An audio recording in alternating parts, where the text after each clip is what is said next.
KBS is here as one of the leading firms that are transforming, assisting to transform from informal to formal using a franchising model. Bus rapid transit system, BRT, and I think some corridors have already been developed that will incorporate bus rapid transit as one of as they are being constructed. This will be significantly be able to change the industry, and within the region, Dar es Salaam actually in East Africa is already doing that, and we are all looking for that day when we shall also be in the same level. Bonjour, Monsieur le représentant du ministre des Transports. We have reason to believe that in the next few years there is going to be great improvements. But in order to get there, the state and the private sector should play its role where they are concerned, but in a very intelligent manner. It's my opinion that in the next 10-20 years we're going to see the landscape of transport change significantly. It is our hope that MRTS will significantly contribute towards better, faster transport in the city of Nairobi, hence help in reducing congestion and pollution in the city. All the East African countries, Kenya, Uganda, Tanzania, Rwanda, Burundi, they started to import low sulfur fuels, so 50 ppm. And already Alex presented, 50 ppm allows for at least Euro 4 buses.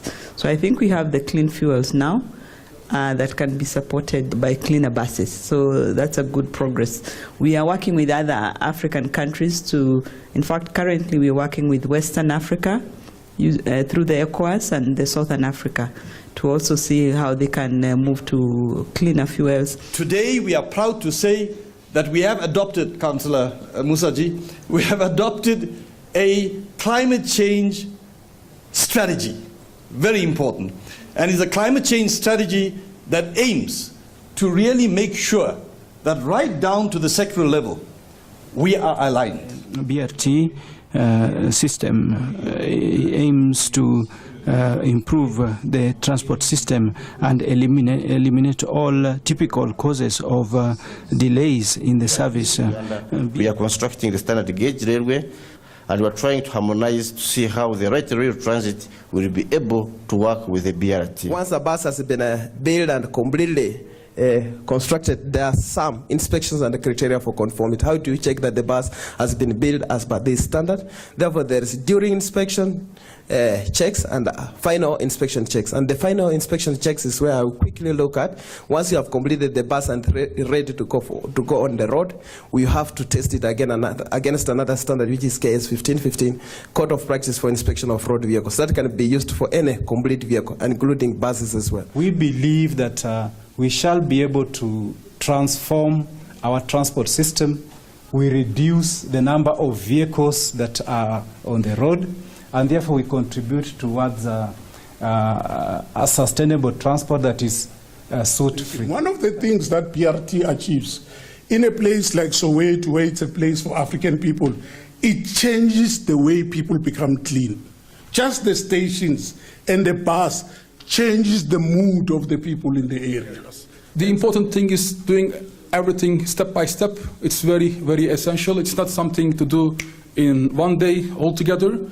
The electronic fare collection system is very, very important. There is no single formula, no silver bullet to do all these things. The participation is the most important thing. Without participation, if I take a decision today and then if I try to dictate to people, nothing will work. Everybody should be in a format of communication and better engagement and better participation. The Railways is planning to do is commissioning of a commuter rail train operator under agreed service levels.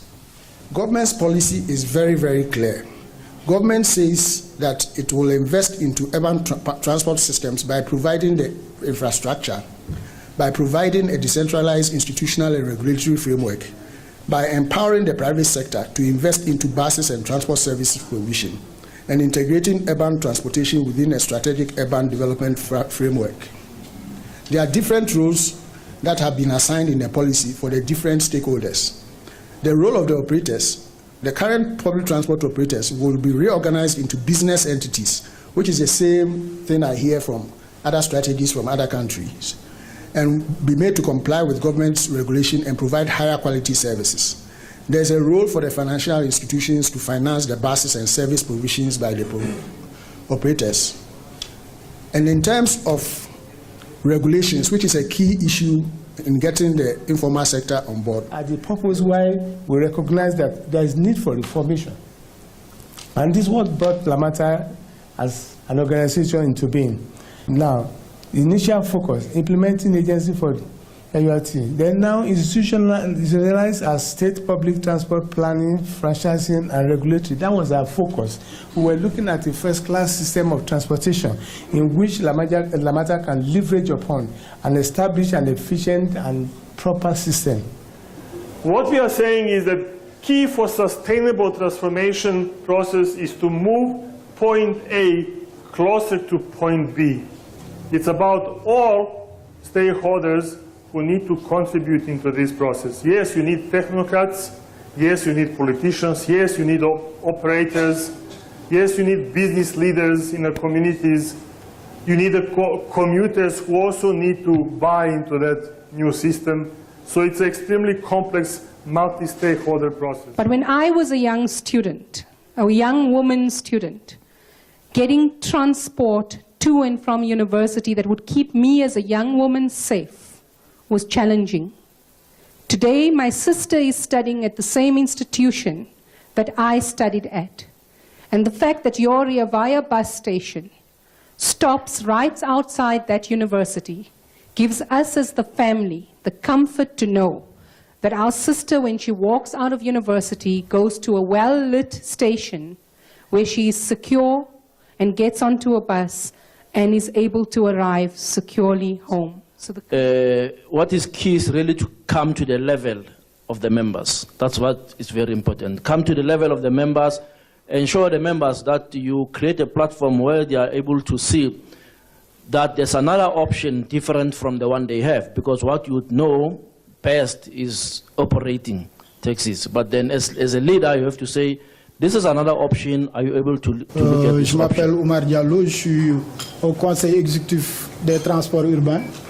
We have here the map of the area where we have the formal supply, and that is from 2014. And this route, this network was organized with in order to enable us to have BRT. As I was telling you, Dakar is almost an island, and all the population come here to work, and most of the activities are carried out in this part of Dakar. I think it's high time cities in Africa or countries in Africa started domesticating what they've learned from elsewhere and becoming models in themselves. When you see a beautiful butterfly, we normally don't think through about the process it has gone through before you see it flapping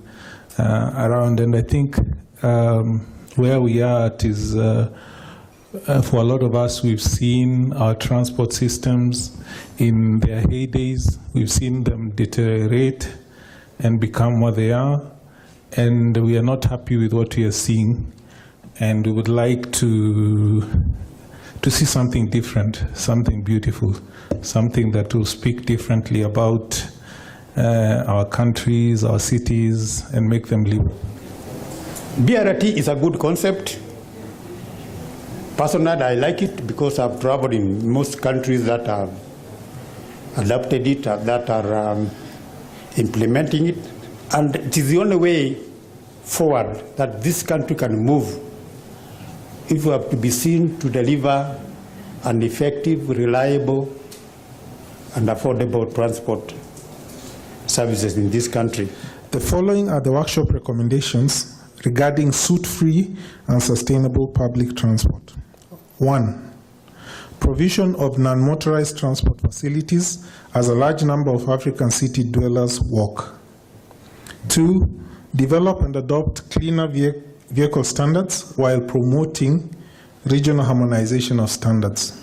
3, adopt cleaner fuels to support cleaner buses such as low sulfur diesel and alternative fuels. 4, promote procurement of cleaner, soot-free buses and carry out vehicle emission inspection and testing for in-use vehicles and buses. 5, provision of capacity building at each step to support cleaner, safer urban mobility. 6, support air quality monitoring in African cities, including source apportionment to know the impact of transport emissions and effects on city/national policy interventions. 7, set up a climate change strategy on transport. 8, fuel and vehicle standard harmonization within regions in Africa. The recommendations regarding the transformation of informal public transport to formal, and this was as follows. 1, African cities are already in the process of implementing mass transit infrastructure projects, although cities are at different stages. Participants recommended the prioritization of mass transit that will provide social, economic, and environmental benefits. 2, support integration of informal public transport into formalized public transport through stakeholder engagement. 3, support pilot projects and sharing of experiences among cities that will provide lessons for sustainable transport.